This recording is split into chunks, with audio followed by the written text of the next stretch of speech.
Bonjour et bienvenue dans ce nouveau podcast. Ça va faire des histoires. Je viendrai vous parler régulièrement de la vie de grands personnages historiques.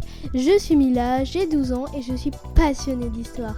Mais dis donc, ça fait un moment que l'on n'a pas discuté. J'étais tellement occupée par les révisions, les cours, que j'en ai oublié les podcasts. Avec mon collège, je n'ai plus une minute à moi. D'ailleurs, en parlant de cours, j'espère que vous aimez les maths. Alors nous allons parler de roulement de tambour. Katherine Johnson, une grande mathématicienne et ingénieure. La petite Catherine naît le 26 août 1918 à White Sulphur, en Virginie, aux États-Unis. Entourée de ses parents d'origine africaine, elle fait rapidement preuve d'une incroyable facilité avec les maths, et particulièrement les calculs. Elle n'avait même pas besoin de calculatrice pour résoudre toutes sortes d'opérations. Oh la chance, moi qui galère encore avec la table des 7. Elle a une grande avance par rapport à ses camarades en maths. Et elle obtient son diplôme de fin de lycée, l'équivalent de notre baccalauréat, à 13 ans. Ce qui veut dire qu'à sa place, je serai en terminale. Oh mais pourquoi je suis nulle en maths ? Mais notre Catherine ne va pas s'arrêter là. Elle entre à l'université d'État de Virginie occidentale. À 18 ans, elle obtient un doctorat de mathématiques et de français. Mais les uns pour les autres un peu. Après avoir commencé une carrière de prof dans une école publique en 1939, elle est sélectionnée pour participer à un programme de mathématiques offert par son ancienne université avec 2 camarades afro-américaines. Mais elle finit par lâcher ce projet pour fonder une famille. Wow, mais ça va pas non.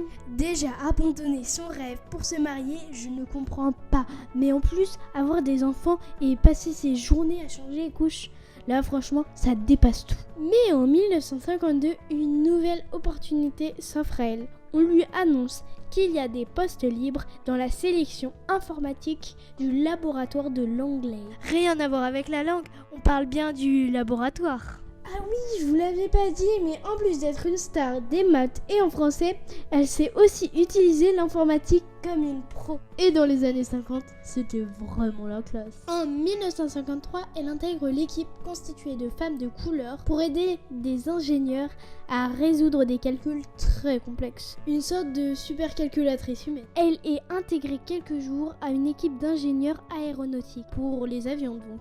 Elle résout même une enquête sur un crash d'avion. Elle est si performante qu'ils ont carrément oublié de la renvoyer dans l'équipe des femmes. Ah les hommes, une attention digne d'un poisson rouge. Malheureusement, son mari décède en 1956 d'un cancer et notre pauvre Catherine va se sentir seule, très seule. En 1957, elle décide de tout oublier et de lâcher prise. Et c'est à ce moment que l'URSS lance le satellite Sputnik. Les États-Unis se lancent alors dans une course contre la montre pour être les premiers dans la conquête spatiale. Katherine Johnson redouble d'efforts pour aider son pays dans la compétition contre l'URSS. À partir de 1958, elle rejoint le Space Take Group, mais elle est si intelligente que les hommes blancs, en majorité, ils ne lui laissent aucune liberté, même pas la bouilloire. Manifestement, leur maman ne leur a pas appris à prêter leurs affaires. Elle se marie une nouvelle fois et cette fois-ci, il l'encourage dans ses travaux. Elle contribue activement à l'envoi du premier Américain dans une capsule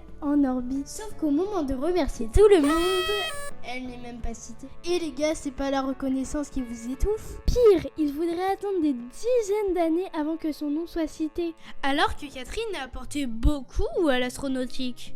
Avec ses 2 autres collègues Mary Jackson et Dorothy Vaughan. À partir de cette date, Catherine travaille sur des missions majeures jusqu'à sa retraite. Malgré son travail à plein temps, elle participe activement pendant 50 ans à la chorale religieuse. Ok, donc la fille sait absolument tout faire. Elle prend sa retraite en 1986 et meurt en 2020 à l'âge de 101 ans. Rien que ça. En 2017, la NASA décide de donner son nom au nouveau centre spatial et enfin reconnaître son immense contribution pour la conquête spatiale. Et bah c'est pas trop tôt.